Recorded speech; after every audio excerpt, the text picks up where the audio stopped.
అవసరం ఉంది. ఈ రోజు ఈ కార్యక్రమాన్ని 2047 విజన్ డాక్యుమెంట్ స్వర్ణ ఆంధ్రప్రదేశ్ ని వీలైనంత తొందరలోనే ఇనాగరేట్ చేస్తాం. మీ అందరికీ చెప్పాం, మీరు కూడా ఫీడ్బ్యాక్ ఇవ్వండి. ఇప్పుడు చెప్పగలిగితే చెప్పండి, కాకపోతే మీరు రాసివ్వండి. ఇంకా వినూత్నమైన ఆలోచనలు మీకు వస్తే ఆ ఆలోచనలు కూడా ఇవ్వండి. అన్ని ఆలోచనలు ఎగ్జామిన్ చేస్తాం, ఫైనల్ గా అడాప్ట్ చేస్తాం.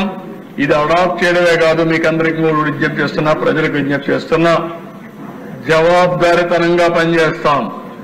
ఈ రోజు నేను తయారు చేసే విజన్ 4.0 విజన్ వర్షన్ 1. ఈ వర్షన్ 1 2047 కి ఇస్తాం. ఎవ్రీ ఇయర్ మళ్ళా మారిన పరిస్థితులకు అనుగుణంగా వర్షన్లు మారుతూ ఉంటాయి.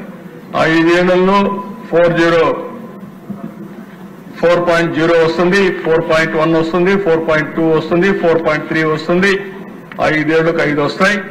5 చేసిన తర్వాత ఎవ్రీ ఇయర్ ప్రజలకు మళ్ళా చెప్తాం, మీరు ఇది చెప్పాం, ఇది మేము చేశాం. ఎక్కడన్నా చేయలేకపోతే ఎందుకు చేయలేం కూడా ఎక్స్ప్లెనేషన్ ఇస్తాం. మళ్లీ అడుగుతాం మ్యాండేట్.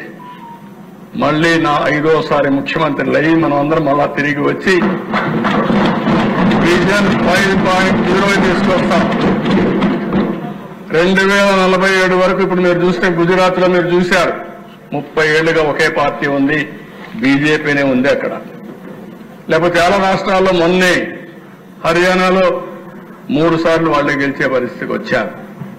మనం ప్రజల కోసం పనిచేసి ప్రజలను కన్విన్స్ చేసి మన ప్రవర్తన వల్ల మన పనుల వల్ల ప్రజలకు గాని చైతన్యవంతులు చేయగలిగితే, ప్రజల్ని మోటివేట్ చేయగలిగితే, ప్రాపర్ గా చెప్పగలిగితే ఎప్పుడు ఉంటారు.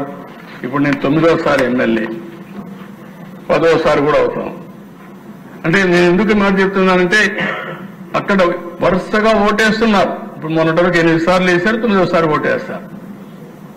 ఓటేసిన ప్రజలకు మనం ఏం చేస్తున్నాం అనేది ఇంపార్టెంట్, మన ప్రవర్తన ఇంపార్టెంట్. వాళ్ళు మనల్ని ఆమోదించాలి, వాళ్ళ కోసం మనం పనిచేస్తున్న నమ్మకాన్ని కలిగించాలి. వాళ్ళ జీవితాల్లో మార్పు తీసుకురాగలిగితే ప్రజలు మనతోనే ఉంటారు. అది చేయాలని మిమ్మల్ని కోరుకుంటూ ఆ దిశగా మీరందరూ ఆలోచించి ముందుకు వస్తారని చెప్పి మరొక్కసారి విజ్ఞప్తి చేస్తూ అందరికీ నమస్కారాలు. రాష్ట్ర ప్రజలందరికీ కోరుకున్న విషయం మీ ద్వారా ఈ రోజు మేము ఇచ్చిన డాక్యుమెంట్ ఒక చరిత్ర. ఇక్కడ ఎమ్మెల్యేస్ మీ నియోజకవర్గంలో మీరేం చేస్తారో ఆలోచించండి. ప్రజలు కూడా 2047కి మీరు ఎక్కడుంటారో మీరు కూడా ఆలోచించండి.